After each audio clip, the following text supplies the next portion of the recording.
Hello friends, இன்றைக்கி நான் செய்ய போகிற ரெசிபி என்னென்னா முட்டை கிரேவி. எங்கள் வீட்டுக்காருக்கு ரொம்ப பிடிக்கும், அதை தான் இன்றைக்கி செய்ய போகிறேன். எண்ணெய் ஊற்றிட்டு நம்ம நறுக்கி வச்சுருக்க சின்னமாக நறுக்கி வச்சுருக்க வெங்காயத்தையும் சேர்த்துக்கலாம். இது கூடவே வெங்காயம் ப்ளஸ் நான் கீரி வச்சுருக்க பச்சை மிளகாவையும் சேர்த்துக்கலாம்.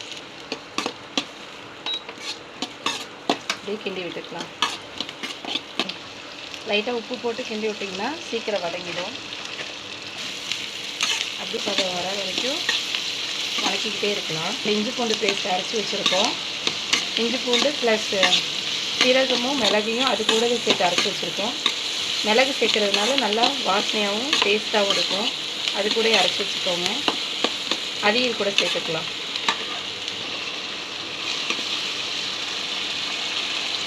அதையும் இது கூடவே சேர்த்து நல்லா கிண்டி விட்டுக்கலாம்.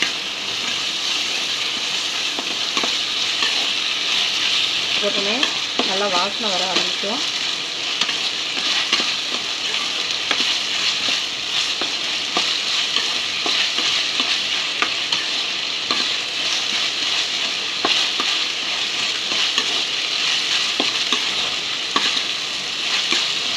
அந்த பச்சை வாசனை போனதுக்கப்புறம் நம்ம தக்காளி சேர்த்துக்கலாம்.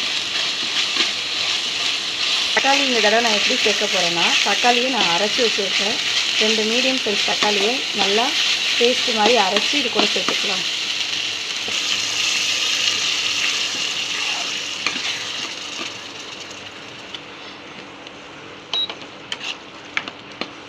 நல்லா எண்ணெய் பிரிஞ்சு வர பக்குவத்துக்கு கிண்டி விட்டுக்கலாம். தக்காளி நல்லா வணங்கி வரப்போ நல்ல ஃப்ளேவர் கொடுக்கும் நம்ம கிரேவிக்கு. இது கூடவே நம்ம மஞ்சத்தூள், கறி மசாலா தூள், மல்லித்தூள், மிளகாத்தூள் தேவைன்னா நீங்களும் சேர்த்துக்கிட்டோம். அதையும் சேர்த்து நல்லா கிண்டி விடலாம். இந்த மசாலாலாம் நல்லா வணங்கினதுக்கப்புறம் எண்ணெய் நல்லா பிரிஞ்சு வரும்.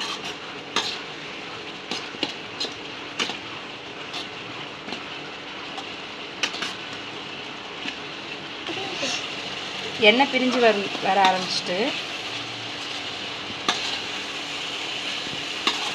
இப்போது நம்ம அரைச்சி வச்சுருக்கிற தேங்காய் பெருஞ்சீரகம் பேஸ்ட்டையும் இது கூட சேர்த்துக்கலாம்.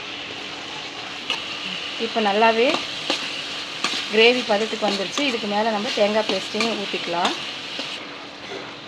தேங்காய் பேஸ்ட்டு ஊற்றி தேவையான அளவு தண்ணி ஊற்றி உப்பு போட்டு கொஞ்சம் நேரத்துக்கு அப்படியே மூடி வச்சிடலாம். அதுக்கப்புறம் நம்ம முட்டையை உடச்சி ஊற்றினா சுவையான கிரேவி தயார். இருங்க, முதல்ல நம்ம தேங்காவுக்கு தண்ணி ஊற்றலாம். தண்ணி ஊற்றி அப்படியே லைட்டாக கிண்டி விட வேண்டியதுதான். ஒரு மூடி போட்டு கொஞ்சம் நேரத்துக்கு மூடிடலாம். சேர்த்து மூடி வச்சுக்கலாம். இப்போ நல்லா கிரேவி கொதிக்க ஆரம்பிச்சிட்டு இதில் நம்ம முட்டையை உடச்சி ஊற்றிக்கலாம். முட்டையை அப்படியே உடச்சி ஊற்றிக்கலாம். அதுக்கு முன்னாடி அடுப்பு கொஞ்சம் லோ ஃப்ளேமில் வச்சுக்கலாம்.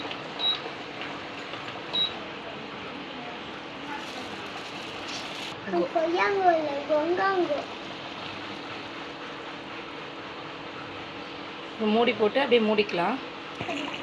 முட்டை கிரேவி நல்லா கொதிக்க ஆரம்பிச்சிட்டு இடையில அந்த முட்டையை கொஞ்சம் ஊற்றி விட்டுக்கலாம்.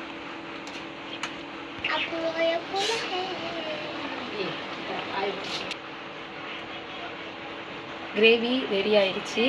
இது மேலே நம்ம கருவேப்பிலையை தூவி சர்வ் பண்ணிக்கலாம்.